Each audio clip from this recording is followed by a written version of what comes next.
guys, what's up? And this is a really cool server. As you can see, Mayo is on here. He's a pretty cool cannoner, and as well as a YouTuber. And this is a cannoning server, and I think they have another section to it. I know they have a hub, and there's another part of the server that they have there. So I'm just gonna run through everything here. That little cannon that you saw at the beginning was actually made by Mayo Waffles. It stacks about 180 sand per shot, which is absolutely nuts. So enough with that, and I'll just continue on with a little tour of the spawn. So here are commands, and they got Cannon Wars coming soon, which is gonna be really cool. Wise and Fun Fox did that a couple of times on his channel.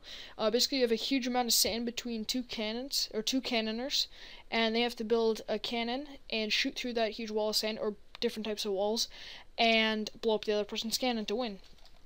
So, on here, you have access to this command /wall, and then enable the wall.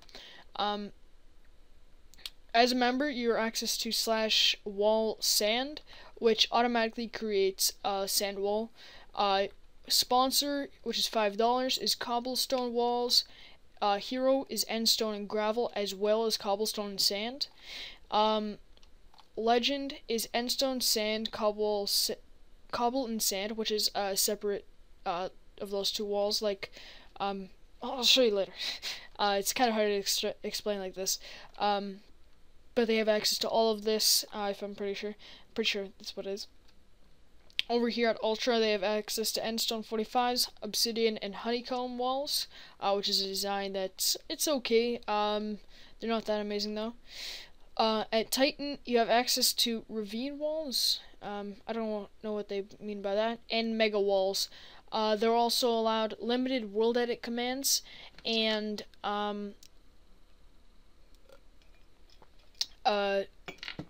more features, like all of the features that everyone else has. They have also kit supplies.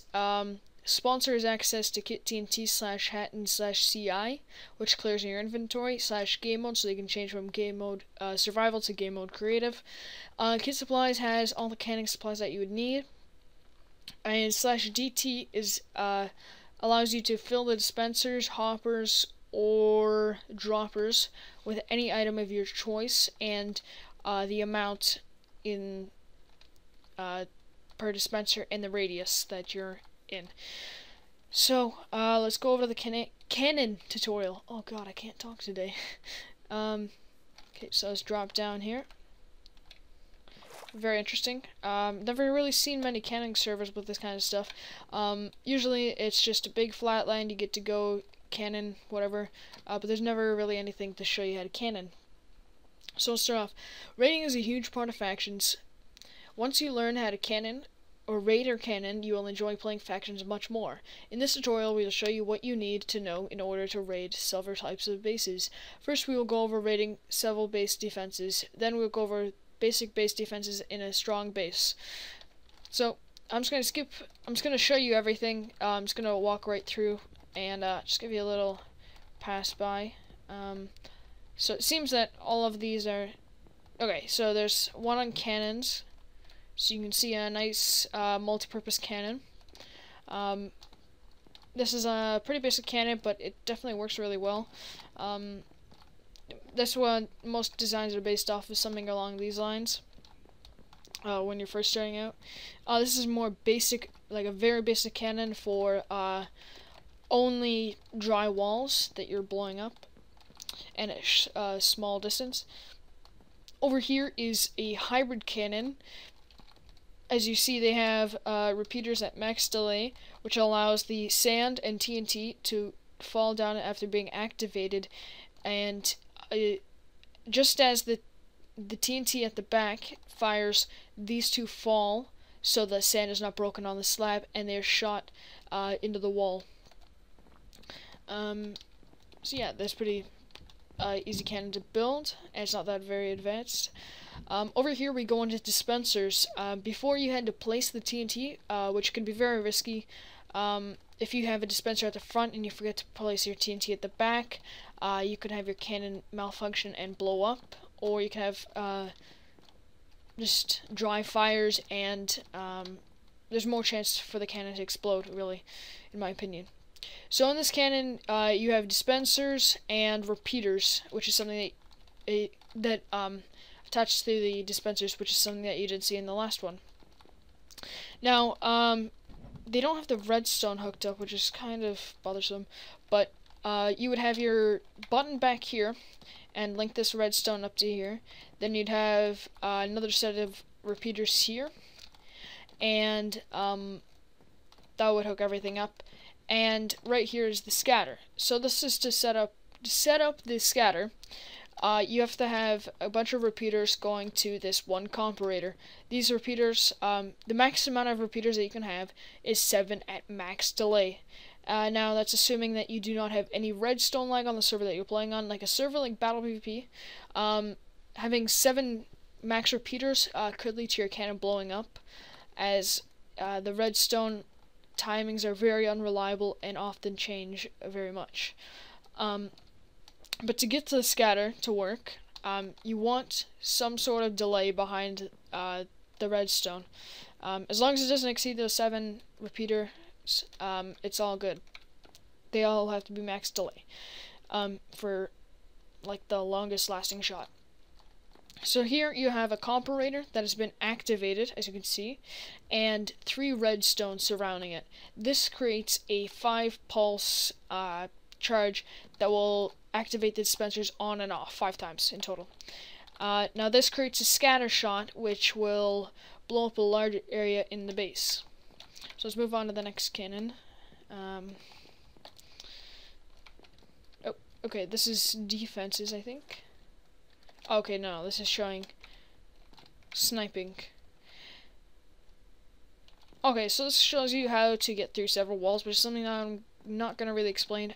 Something when you join the server you should just take a look at yourself, as it's not really hard to figure out. Here is a cobweb cannon, which isn't very complex in this version, but on a cannon like Leon Archers or Being Sads, it can get very complicated. You have to figure out the amount of time that you'd want to have the amount of time that you need to set up for the booster to shoot down the sand. But in this cannon, all the sand is getting shot into a wide line against this wall, going all the way down, and isn't the most accurate, but it definitely works very well. Here you have your cobweb holding up all of these sand here, and you have your dispensers behind, as you normally would. You could have a booster here, or whatever you would like. Now with this, you need to have the same amount that you would have for a normal hybrid shot, but the one thing that you'd change is you'd walk up, and before shooting the cannon, you'd break this block of sand right here, so these sand fall down into the cobweb and actually absorb into the cobweb. Now this allows, when this sand is broken, or when this cobweb is broken by this sand here that's pushed, all of this stacked up sand is going to fall in one blob, and just in midair, it's going to be shot off towards the base. And this is going to create a huge sand stack that you will be able to use to cannon on top of and land some TNT or hybrid shot on to break the wall. Now I showed the more advanced cannon first. I should have done that for later, but I did not know what order it was going to be in. So now we're on to base defenses, and it describes all of the basic base defenses: cobblestone walls, endstone walls, why are they used, sand walls, and gravel walls, and it explains the difference between sand and gravel and endstone and cobble. I'm just going to give a quick summary of what it is. Now, the difference between cobble and endstone is endstone has a higher blast resistance. This means when I shoot 10 TNT at an endstone wall compared to a cobble wall, let's say the cobble wall blows up 20 blocks. This is just an example. Instead of 20 blocks being blown up on the endstone wall, let's say 15 blocks will be blown up on the endstone wall, allowing your base to have less damage done to it, and making the cannoner use more TNT if you have a lot of these walls, to create a larger hole if he wants to cannon through a huge hole and maybe shoot a ravine cannon through your base. You need a huge hole for that if you don't have a very accurate ravine cannon. So now that we'll get on to the differences of gravel and sand. They're the exact same as cobble and as they're the same as cobble as to end stone, as because sand walls have a lower blast resistance than gravel. The thing with gravel is most servers do not have these special biomes which allow you to easily get gravel. So what you have to do most of the time is go and buy it from shop if you're not able to get it from a biome, or sometimes you can just go and find it from mining or whatever, but that usually takes a very long time to get a huge amount of sand walls done. Or gravel, sorry.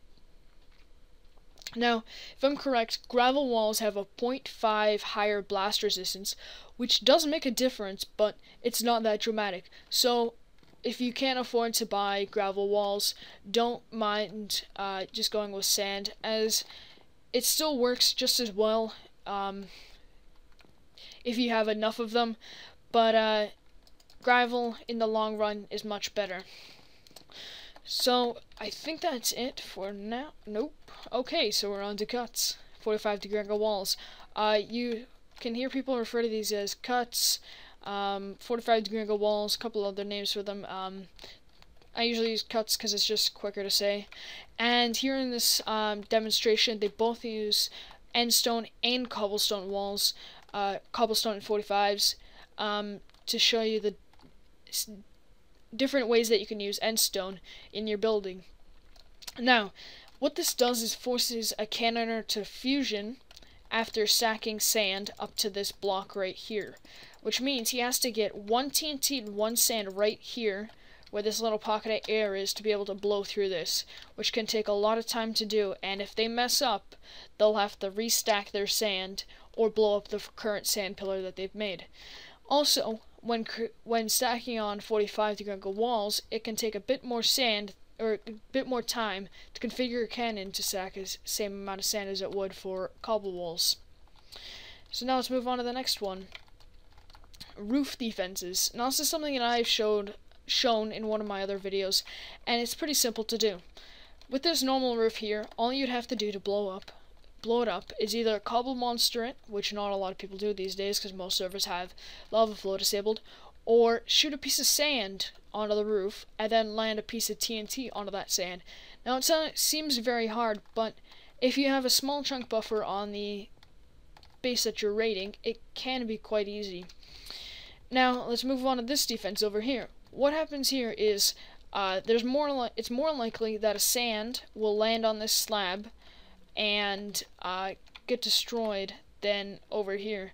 So you can almost guarantee that there's no way that somebody's going to get through this. And what you would do is you'd use the same way that you'd use a filter.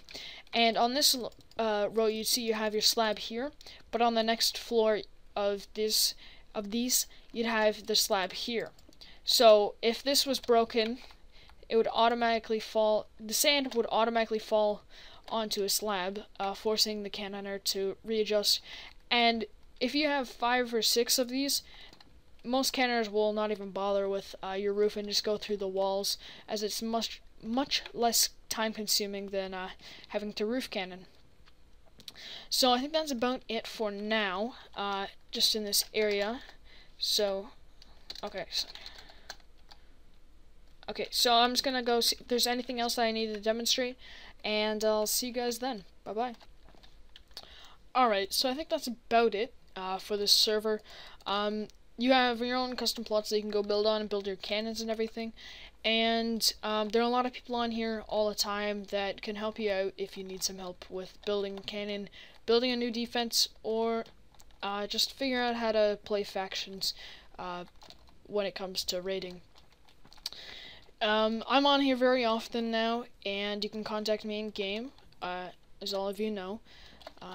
Some of you don't know my exact name, but there it is, right there. So if you see me on the server, hit me up with a message, and I'll come say hello.